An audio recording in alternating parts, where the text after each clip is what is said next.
안녕하세요, 올렉사입니다. 자, 미국의 3대 지수가 이틀 연속으로 상승에 성공을 했죠. 크리스마스와 이 연말 휴가 시즌을 앞두고 이 산타가 와줄지 이 마지막 희망의 끈을 놓지 못하게 만들고 있네요. 자, 불과 이틀 전까지만 해도 시장이 좋지가 못했죠. 오미크론 변이와 연준의 이 조기 테이퍼링, 그리고 조맨친 의원의 사회복지법안 반대로 인해서 2,400조 원 가량의 인프라 법안이 무산될 그런 위기에 놓이면서 시장이 좋지 못했습니다. 연말 크리스마스를 앞두고 이 산타 랠리를 기대했었는데 올해는 볼 수가 없겠구나 하고 생각이 들 만큼 지지부진한 그런 흐름을 보여줬죠. 하지만 한 해를 며칠 남겨두지 않고 마지막 희망의 불씨를 살리는 모습입니다. 아직 단정 지을 수는 없지만 그래도 이 3대 지수 모두 상승 반전에 성공을 했고 이틀 연속 올랐다는 게 상당히 고무적이라고 생각을 하고요. 아직까지 크고 작은 변동성이 존재하고 있는 만큼 너무 기대도 그렇다고 너무 낙담도 할 필요는 없을 것 같습니다. 자, 오미크론과 관련해서 급속하게 퍼져나가고 있지만 미국은 이 경제 봉쇄 조치를 취하지 않는다고 밝혔죠. 시장에 어느 정도 이 긍정적인 영향을 미친 것 같고요. 그와 더불어서 어제 화이자사의 경구용 치료제를 미국 FDA에서 긴급 사용 승인을 허가했습니다. 자, 이게 상당한 임팩트가 있었던 것 같은데요. 이번 FDA가 가정용으로 승인한 이 화이자사의 알약은 팍스로비드라는 이름으로 판매가 됩니다. 자, 병원 밖에서도 이 고위험 성인 환자와 12세 이상의 소아 환자를 대상으로 알약을 사용할 수 있도록 허가를 한 건데요. 자, 증상이 나타난 지 3일 이내에 환자들을 대상으로 임상시험을 했는데 중증으로 입원할 위험도를 89%까지 줄여준다고 합니다. 자, 이게 어떤 의미냐면 위드 코로나의 이 본격적인 시작을 알리는 아주 중요한 이정표가 될 것 같은데요. 이런 FDA의 경구용 치료제 승인을 앞두고 있었기 때문에 어제 이 바이든 대통령이 경제 봉쇄 조치 없이 이 백신 접종을 강조하면서 위드 코로나로 가자 이렇게 강조를 하지 않았나 생각을 합니다. 그렇죠. 뭔가 준비가 된 이 정책이나 대책들이 있기 때문에 강하게 밀어붙인 것 같고요. 어쨌든 증시에는 호재로 작용을 하면서 훈풍이 불어온 것 같습니다.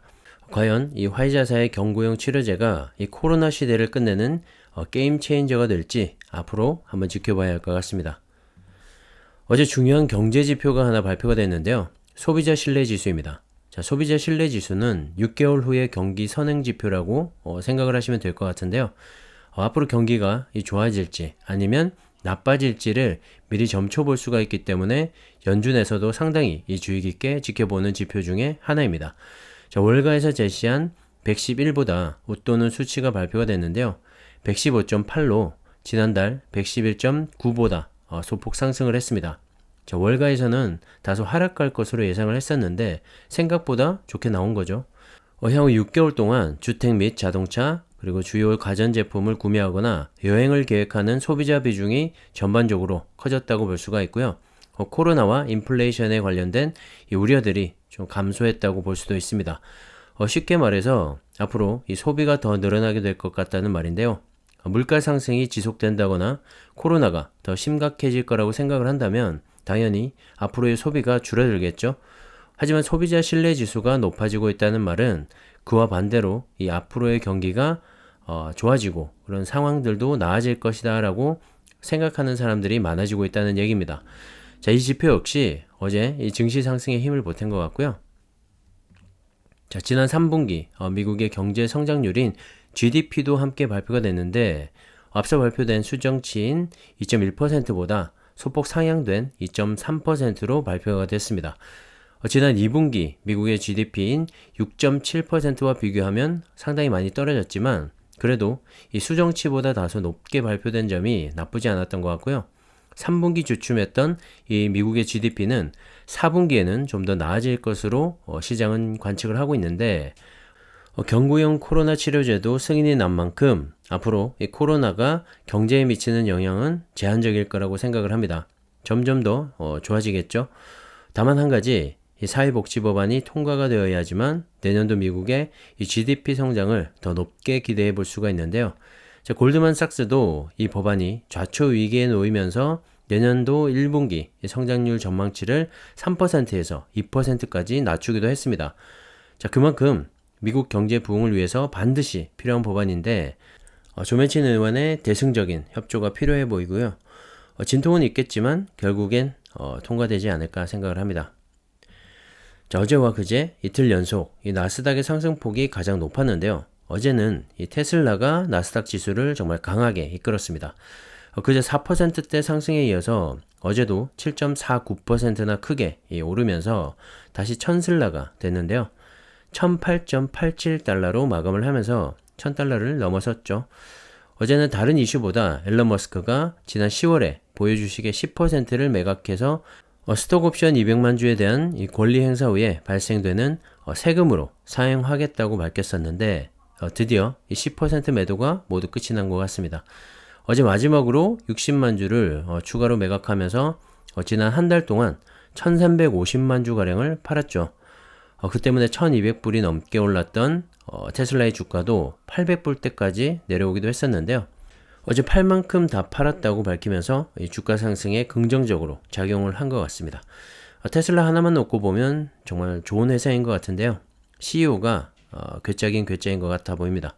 자, 코인으로 차를 살 수 있겠다고 하지 않나, 보유 주식 매각을 트위터에서 이 투표로 결정을 하지 않나.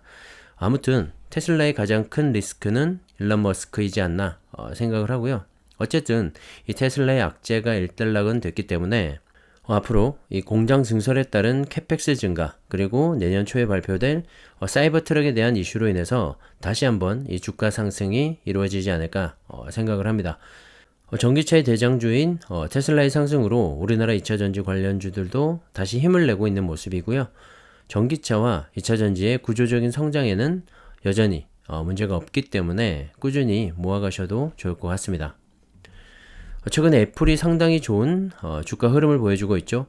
이번 조정장에서도 크게 밀리지 않는 그런 모습을 보여줬는데요. IB들이 목표 주가를 상향하면서 내년도 출시될 AR과 VR 등에 대한 신제품 기대감까지 작용을 하고 있는 것 같습니다. 거기에 대해서 어제 애플의 신용 등급을 AAA로 상향 조정하면서 현재 미국 정부와 동격 안전자산 취급을 받게 됐죠. 그만큼 신용도가 상당히 높다고 평가를 하고 있고요. 그만큼 안전하다는 말이기도 합니다. 어제 시티그룹에서도 애플의 목표가를 170달러에서 200달러까지 상향을 했고요. 정부의 빅테크 규제에 대한 우려가 주가에 너무 많이 방영이 됐다고 평가를 했습니다. 자, 그러면서 애플카에 대한 코멘트도 있었는데요. 10년 내로 출시될 거라고 기대를 했습니다. 사실 10년이면 너무 먼 얘기 아닌가요?